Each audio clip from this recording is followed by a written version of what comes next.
guys, welcome to Better Bachelor. My name is Joker with a face radio and a voice for print. If I had to sum up dating for the entirety of most men, this video would be it. If I had to say, have anybody watch a video that explains why most men have dated or left the dating scene, this video would be it. You know, we talk about women behaving badly and guys going through tough breakups and her cheating and her having a side guy and her messaging other men. But I think this video pretty much sums up just about every guy's had this experience. And I think after you have enough of these experiences is when guys kind of say, that's it. I'm just done. It's not worth my time anymore. I'm going to play this video. I'm going to pause it here and there, but I'll try to let it play most of the way through. And what this woman's describing is actually what we guys talk about all the time, which is an abundance theory. Meaning that she has so many choices that she can't make a choice. And I've talked about this before where they've done studies, and for example, if somebody went to a convention and they were given a free t-shirt, they were happy. They're like, hey, cool, free t-shirt. When they were given a choice of 2 t-shirts, they were still happy. Every once in a while you get somebody that wished they chose a different color. When you give someone the option of 12 t-shirts and they pick one and walk away, they were interviewed later on, and a good number of them wished they had chosen a different t-shirt. It's just, I'm never happy. I never make the right choice. I don't know if I did the right thing. Well, these women have that same abundance theory, and because of that, they're tossing away perfectly good guys for the hope of having a better guy. And then it reminds me also of the story of the husband joke, the husband store joke. I've told it before. I'm not going to tell it again. It's just women just want to keep fishing for a little bit better until it's too late. So let's play the video. You'll hear what I'm talking about here. And she perfectly explains abundance theory. I went on a third date a couple weeks ago, and after the date, I had told my sister, this guy is so sweet, but he's not the one for me, and I feel so bad. And I told her this story, how when he picked me up for the third date, he had this wrapped up bagel. I'm going to put a picture right here. He had this wrapped up bagel because he had told me beforehand that he's from the East Coast and there's this amazing bagel shop and they have the best bagels in the world, and like on and on and on about it. And I was like, oh my God, I got to try this bagel. His mom had sent him a dozen bagels and he froze one for me to save for our next date so I could try one. And just a couple days before that, I was in Vegas for New Year's Eve with my friend, and he asked for my Venmo so he could send me money for a drink. And he sent me this Venmo that said, you're cute, can I buy you a drink? Which is, oh my God, the sweetest thing ever. And then when we're out at this third date, we're sitting at the restaurant and he's sitting across from me. He's like, oh my God, you are so pretty. Like, you are just so beautiful. I'm like, thank you, he's so sweet. And so I'm telling my sister all of. Okay, let me pause it here first. The guy's a nice guy. He's into her. He's saying, hey, you know what? I'm going to show her I'm sweet and I'm nice, and that I care about her, and that I'm interested in her. So he's showing that he's thinking about her when he's not with her by buying her a bagel, by, you know, the quote unquote, you know, cute line of, hey there, can I buy you a drink while she's out in Vegas? You know, by doing nice things for her. And I've said this multiple times, and I think many of you will agree that now he's not thinking he's putting her up on a pedestal. He's thinking, hey, I'm going to be nice and show her I'm thinking about her and I value her and etc. She sees it as him being try hard, as him going out of his way to make her happy, as him trying to validate or work for her affection. Women don't like that. They say they do. They say they want it. You can hear her saying, oh, so sweet, so wonderful. But it's not getting her excited for him. She's already getting bored of him. And again, I'll let this keep playing, but you'll hear it more and more.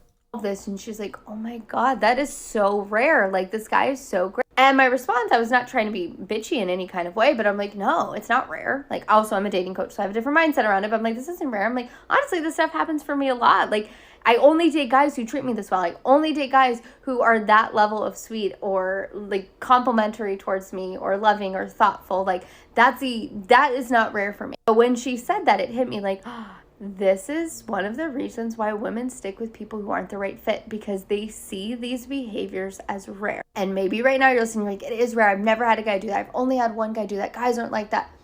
Think about your standards. Think about what you allow and what you accept. Let me pause here again. So she says, I get this all the time because this is the way I expect to be treated. This is the way I want to be treated, so it's not rare. Okay, fair enough. There's nothing wrong with having your standards. But you notice what she says.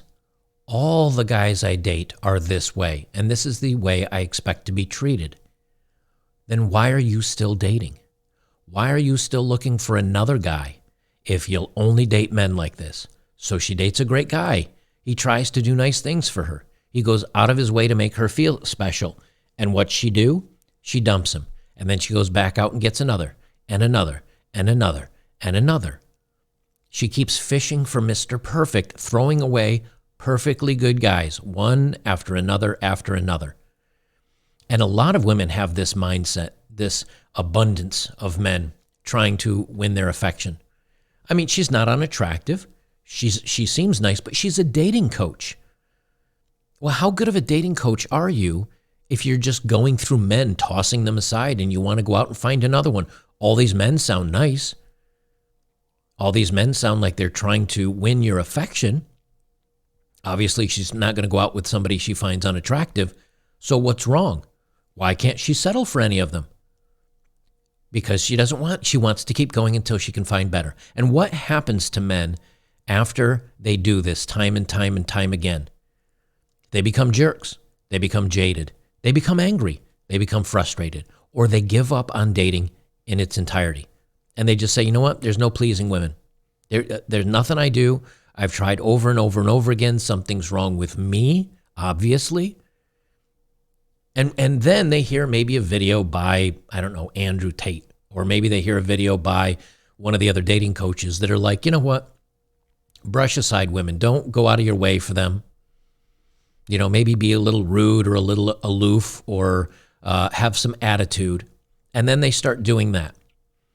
Will they get more successful with women? Maybe. They might. Are they being their genuine self, though? No.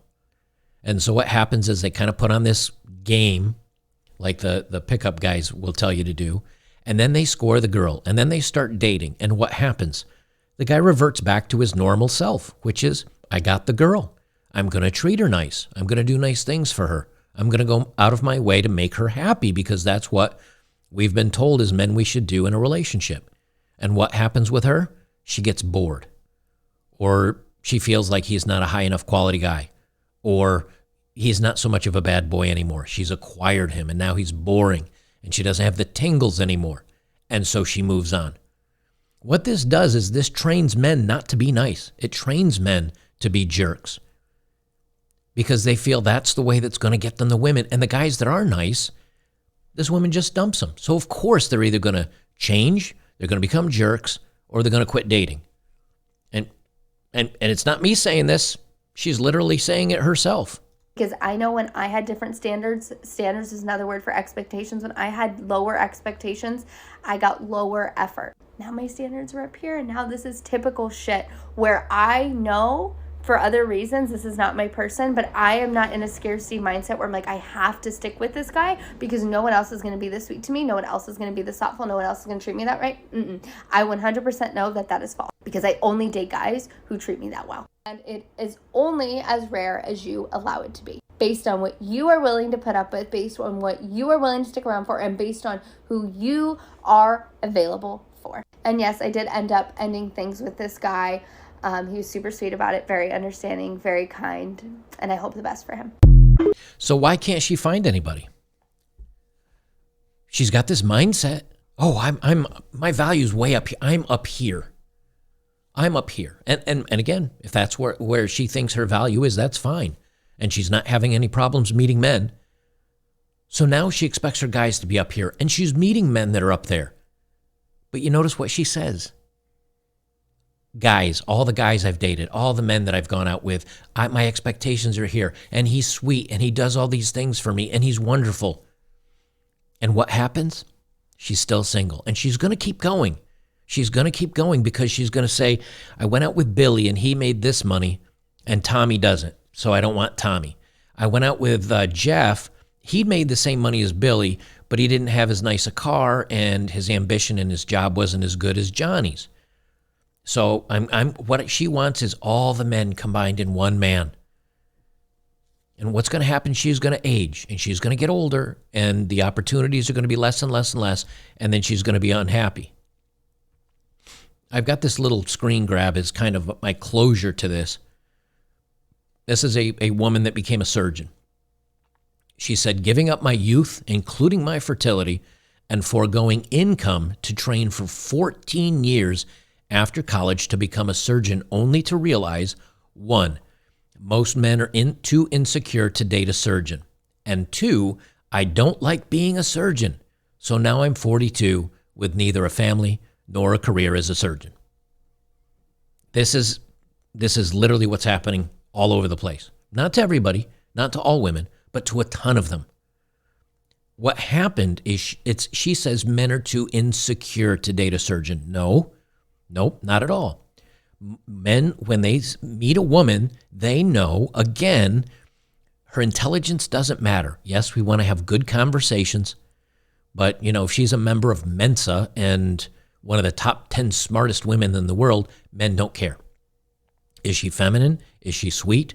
Is she sexually available? Is she kind to him? Is she non-argumentative? Is she feminine? Don't care about the rest. Don't care about how much money she makes. Well, obviously, she wasn't any of those. So what does she do? She says men are insecure. She puts the blame not on herself, but externalizes it. And then she says, I don't like being a surgeon. Yet she went to 14 years of college and got in tons of debt. Probably, I'd guess with today's costs of college, if she went to, an accredited school or Ivy League or something, she's probably close to $500,000 in college debt. And then she doesn't even like being a surgeon. So why did you go to school for 14 years for it? Why did you train for all that? To just decide, nope, not right. And what does she have? Nothing. Like she says, she lost her fertility. She lost her best dating years. She doesn't have a man. She doesn't have a career. What's left? And this is the same woman that still holds on to those strong, empowered female values, being a feminist, but in the same token, she's not happy with what she's got. This is where it ultimately all goes. This is what happens over and over and over again. And you know what? My camera reset. I don't know why my camera does that. Sorry about that. The camera I have is not jibing with Windows 11, so it keeps resetting the perspective here. So what does she have? She has nothing. What is this other gal going to have? She's going to end up with nothing. She's a dating coach. She's dating all these men, can't pick one. How good of a coach are you? If you were a great dating coach, you'd say, my values are here, my expectations are here, I've met men that are like this, I chose one, done. She's not a dating coach. She's not even a good date. She just cycles through until she's going to run out of men. It'll happen. It'll happen. Guys, thank you for joining me here today. If you want to see a little bit more content like dating profiles of the day and all the other cool things I do, please join me over on betterbachelor.locals.com, where we've got free speech forums, no ads, no commercials, none of the crap. And you can keep me independent by joining me over there today. I would appreciate it.